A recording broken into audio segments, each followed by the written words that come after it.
السلام علیکم۔ یہ ہے اردو ایکشن ٹیلز۔ آپ سب سے گزارش ہے کہ میری اس ویڈیو کو لائک اور شیئر کریں اور میرے چینل کو سبسکرائب کریں۔ یہ ہے خواجہ حسن نظامی کی کتاب بیگمات کے آنسو، جس میں 1857 غدر کی کہانیاں لکھی ہیں اور مغلیہ شہزادوں اور شہزادیوں کے دردناک اور سچے احوال لکھے ہیں۔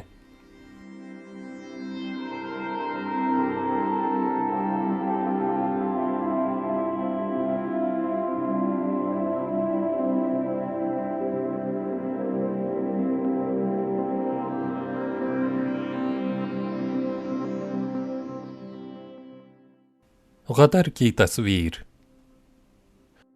اللہ اللہ زمانے کے نشیب و فراز میں کتنے پرحسرت نظارے ہیں۔ یہی دہلی جو اپنی گود میں ہزاروں ارمان بھرے دلوں کا خون بہتا دیکھ چکی ہے، رہ رہ کے پلٹے کھاتی اور رنگ دکھاتی ہے۔ ایک دن وہ تھا کہ بابر کی تلواروں نے ابراہیم لودھی کا خون دہلی کے ریگستان کو پلایا اور اس کے اہل و عیال کو حسرت و یاس کی مجسم تصویر بنا ہوا سامنے دست بستہ کھڑا دیکھا، یا ایک دن ایسا آیا کہ اسی کی اولاد اپنے اعمال کی بدولت ان بے کسوں کا نمونہ بنی۔ دہلی دربار کی نمائشگاہ میں داخل ہوتے ہی ایک تصویر پر نظر پڑی، جس میں بزم تیموری کی گل ہونے والی شمع ابو ظفر بہادر شاہ مقبرہ ہمایوں میں میجر ہیریسن کے ہاتھوں گرفتار کیے جا رہے ہیں۔ پشت پر ہمایوں کا مقبرہ نظر آتا ہے، جس پر کچھ عجیب دلگیر افسردگی چھائی ہوئی ہے۔ بہادر شاہ عبا پہنے ہوئے کھڑے ہیں، ہاتھ میں عصا ہے، چہرے پر غم و الم میں ڈوبا ہوا بڑھاپے کا رنگ اور متحملانہ یاس کا عالم ہے۔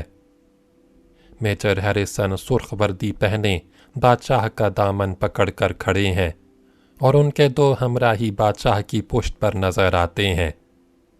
میجر ہیریسن کی اس بے باکانہ جرأت پر بہادر شاہ کا ایک بوڑھا جان نثار تلوار سوت کر لپکتا ہے۔ ہاتھ میں ڈھال ہے مگر بشرا نہ ڈھال۔ قریب پہنچتے پہنچتے برابر والا سولجر پستول سامنے کر کے اس کا بڑھا ہوا حوصلہ پست اور جوش انتقام سرد کر دیتا ہے۔ افسوس ہے کہ دنیا کے اس مصیبت خیز انجام پر بھی لوگوں کو اس کی ہوس باقی ہے۔ چلتے وقت دیوان حافظ کا دم بخود کھلا ہوا ایک ورق نظر پڑا، جس کی پہلی سطر تھی: آخر نظر بسوئے ماکن، اے دولت خاص و حسرت عام۔ یہ پڑھتا ہوا باہر آیا اور اس مرقع کو مخاطب کر کے اس شعر کو دہرایا: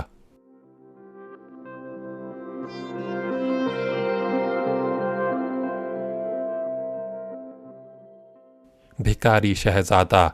اگلی ویڈیو میں سنیں۔